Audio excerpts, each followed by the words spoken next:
20세기에 모던 아트가 진행되고 있었을 때 이거의 전체적인 흐름을 보면 이렇습니다. 앙드레 브루통이라고 하는 평론가가 이런 말을 했다는 거야. 미라는 것은 혁신적인 것이거나 혹은 아름답기를 포기해야 하는 것이다. 그러니까 19세기까지의 미라는 것은 아름다워야 된다고, 사람들의 눈에 보이기에 아름다워야 된다라고 했다면, 자, 20세기 이후에는 혁신적이고 아름답기를 포기해야지 미다. 이렇게 사람 생각이 바뀌기 시작한 거죠. 자, 그러면 20세기 어떤 것들이 등장하느냐, 어떻게 해서 혁신과 아름답지 않은 것들이 등장하겠느냐. 여기 보면 20세기 미술의 특징은 기본적으로 주제는 작가의 자유에 맡겨졌죠. 그러니까 19세기까지는 주문자들의 요구에 의해서 성물을 그려주세요, 풍경을 그려주세요, 재단을 그려주세요, 이런 주문이 있었기 때문에 그걸 따르면 됐지만, 20세기에 들어서는 주제 선택은 무조건 다 작가에 맡겨져 있습니다. 그리고 나서 표현의 해방이 이루어졌죠. 형태를 해방시켰습니다. 이것은 입체파였고요. 사람의 형태를 다르게 표현했다는 거죠. 그리고 색채에서 해방됐습니다. 이것을 야수파라고 부릅니다. 색채를 작가가 의도한 대로 표현하는 거죠. 그리고 표현의 해방이 이루어졌습니다. 이것을 추상파라고 부르죠. 추상해화. 그리고 인식의 해방이 이루어졌을 때는 이걸 초현실주의라고 하죠.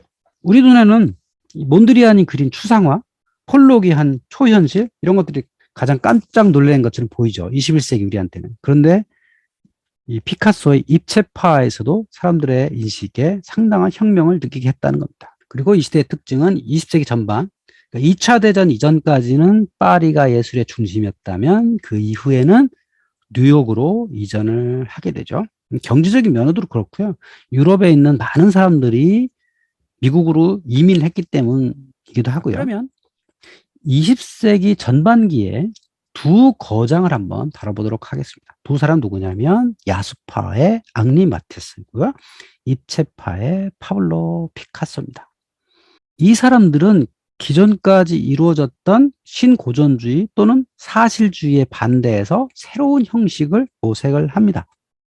마티스는 색채 혁명을 이뤘고요, 피카소는 형태를 파괴했습니다. 야수파는 색채를 다르게 한 것, 입체파는 형태를 파격한 것, 이렇게 이해하시면 되겠습니다. 먼저 야수파부터 보도록 하죠.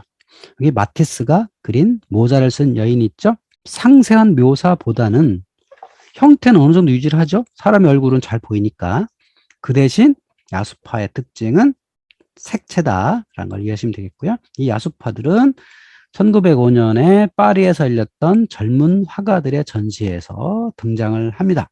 이들은 실제 세계와는 아무 상관없는 색채를 사용을 하고요.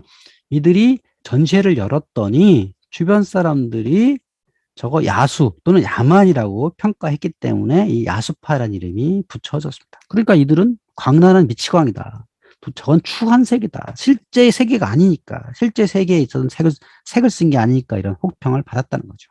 이런 미술계에 붙였던 이름들은 대부분 혹평 때문에 등장했다는 걸 아시죠? 바로크, 또 고딕, 이런 것들이 다 후대 사람들이 아주 혹평했던 건데 이 시대를 대표하는 이름으로 붙여진 거죠. 야수파도 마찬가지고. 야수란 게 별로 좋은 이미지는 아니잖아요. 자, 이 야수파의 대표 인물들은 마티스, 블라맹크, 느랭, 듀피, 브라크, 루오 같은 사람입니다. 자, 마티스의 얘기는 이렇습니다. 색채는 우리가 결코 자연을 모방하라고 주어진 것이 아니다. 우리는 자신의 감정을 색상을 통해 표현할 수 있다. 자, 이때부터 작가의 감정 이야기가 본격적으로 등장을 합니다. 물론 이전에 19세기 중반에 낭만주의라는 것도 사실은 작가의 감정이 많이 보여지죠. 작가가 느꼈던 그 시대에 대한 감정, 이런 것들이 어떤 주제에 반영되었다면 이 야수파에서는 이게 색채로 들어간 거죠. 색채로서 작가의 감정을 표현하기 시작했다는 겁니다. 여기 마티스가 그린 마티스의 부인도 있습니다. 이 야수파의 특징 중에 하나는 생략의 미술이다. 사람의 얼굴을 묘사를 하는데 굳이 얼굴에는 모든 것을 다 그릴 필요가 있겠느냐, 이런 거죠. 불필요한 것을 제거하고 대상에서 기본적인 요소만 담는다. 그림이 반드시 아름다울 필요는 없지만 보는 이에게 기쁨을 줘야 된다. 그러니까 사람처럼 묘사하는 건 그건 사진이 역할을 다 하잖아요. 사진이 사람을 그대로 표현해 주잖아요. 그러니까 회화에서 사진처럼 갈 필요는 없다고 생각한 거죠. 작가의 감정을 담아서 색깔을 표현하면 된다. 이렇게 이들은 생각했던 겁니다. 주로 그렸던 것은 열대 과일, 꽃, 음료가 있는 식탁보, 창가의 풍경 등이 있었다라는 겁니다. 자, 마티스가 얘기하기를 내가 미술에서 꿈꾸는 것은 혼란스럽고 절망적인 주제를 제거하고 균형, 순수한 평온함을 얻는 것이다. 생략을 하고 내가 원하는 주제를 골라서 색상을 표현하는 것. 이게 야수파라고 할 수 있습니다. 자, 블레멘크라고 하는 작가가 있는데 이 작가의 표현한 색상은 조금 더 다르죠? 마티스하고도. 왜냐하면 이 사람은 반고흐한테 영향을 많이 받았어요. 그래서 반고흐가 썼던 색채에 감명을 받았고 또 이 사람은 어떤 그 기법을 썼냐면 보통 물감을 이렇게 팔레트에 넣은 다음에 붓으로 그리잖아요. 근데 이 사람은 그렇게 안 하고 물감을 튜브에 직접 짜가지고 나이프나 이런 걸 가지고 직접 바른 거예요. 두껍게 문지르는 거죠. 그러니까 유화는 여러 번 덧칠할 수가 있잖아요. 그러니까 붓으로 한 게 아니라 주걱 같은 거, 나이프 이런 걸로 위에다 덧칠하는 이런 방식으로 썼다는 거죠. 그래서 그림의 특징이 아주 명쾌하게 드러나죠. 자, 피카소라는 현대미술의 제왕으로 인정받는 사람이 있습니다. 이 사람은 원래 스페인 사람이죠. 그러다가 파리로 가서 본격적으로 활동을 하게 되는데요. 이 사람은 거의 2살 때부터 그림을 그렸다 그래요. 아주 어릴 때부터 그림을 그리기 시작해서 91세까지 살았는데 5만 점의 작품을 제작을 했습니다. 그러니까 현대 미술가 중에 많이 그리기로 유명한 사람이죠. 피카소의 최고의 공로는 입체주의를 창하는 것입니다. 그러면 이 사람이 처음부터 입체주의였냐? 그렇진 않죠. 여기 자화상이 10개가 있습니다. 자, 왼쪽에 보면 젊을 때의 자화상인데 흔히 볼 수 있는 자화상처럼 보이죠? 그러다가 점차적으로 변해갑니다. 그리고 맨 마지막에 자화상은 이게 자화상인가 싶을 정도로 아주 파격적인 그림을 볼 수가 있죠.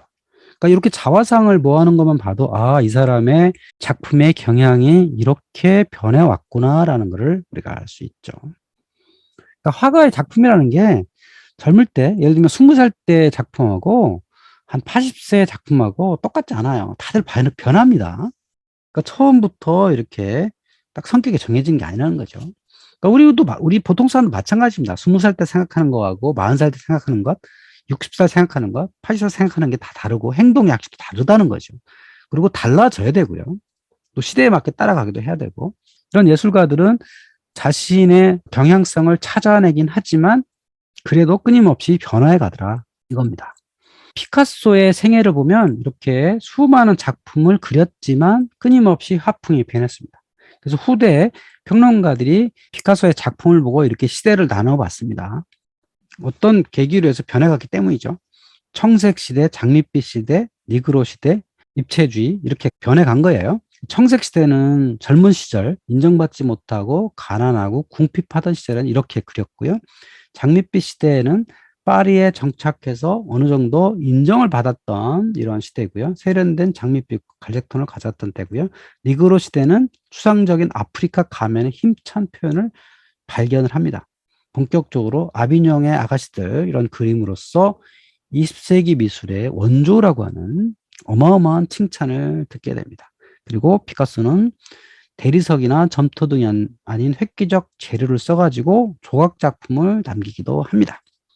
청색 시대를 한번 보죠. 왜 평론가들이 청색 시대를 푸셨냐면 이 시대의 그림들이 이렇게 푸른색을 많이 썼기 때문이죠.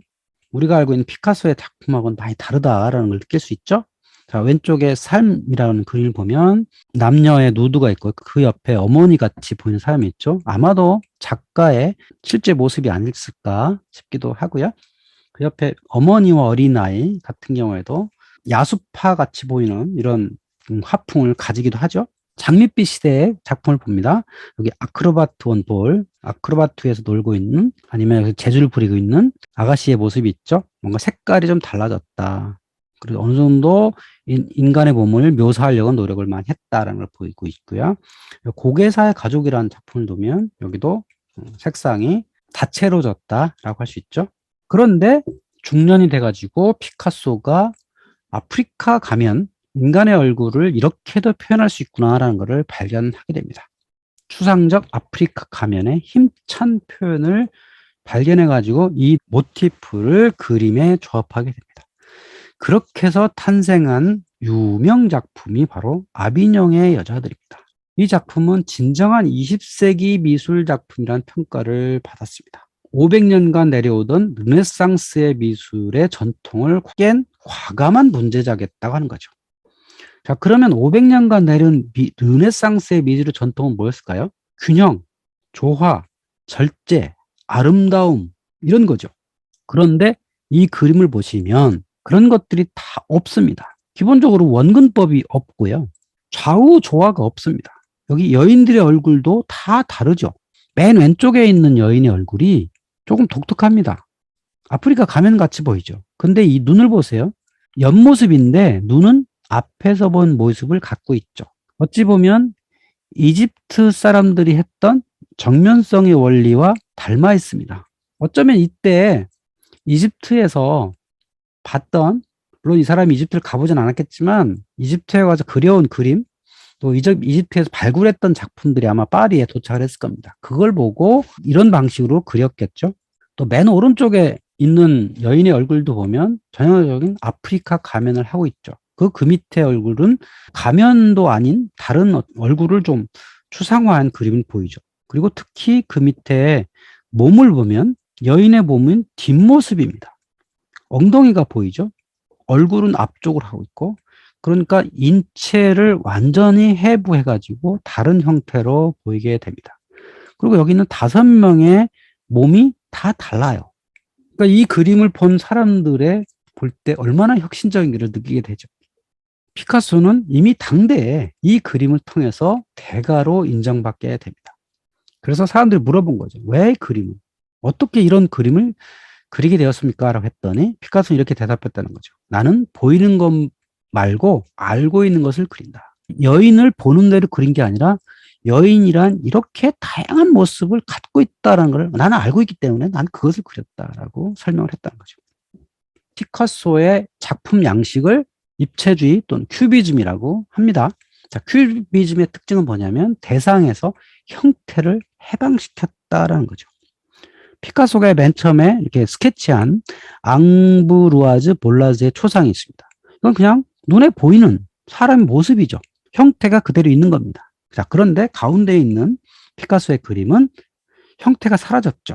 인간의 모습이란 여기에 등장하지 않습니다. 그냥 컨셉만 있는 거죠. 후안 그리스라고 하는 큐비즘 작가가 있습니다. 이 사람은 인간의 모습을 그리긴 그렸는데 그대로 보여주지 않죠. 이게 바로 입체주의 또는 큐비즘의 특징이라고 할 수 있겠죠. 대상에서 형태를 해방시켰다는 겁니다. 그런데 입체주의라는 게 한계가 있습니다. 왜? 입체주의가 대상으로 삼았던 주제들은 알고 있는 기타, 병, 과일, 그릇, 인물 등 익숙한 소재를 다뤘습니다. 그래야만 이 주제들에 대해서 속속들이 알고 있으니까 거기에 상상력을 더해서 이렇게 형태를 해방시킬 수 있다는 거죠. 그러니까 전혀 모르는 것들에 대해서는 해방시킬 수 없겠죠. 신고전주의에서 다뤘던 뭐 신화 이야기, 성경의 이야기 이런 것들을 해방시킬 수는 없겠죠. 그건 상상의 영역이기 때문에. 그러니까 입체주의에서 다뤘던 것들은 실제 작가들이 눈으로 볼 수 있었던 구체적인 것에 대해서만 형태를 해방시킬 수 있었다라는 게 특징이라고 할 수 있겠습니다.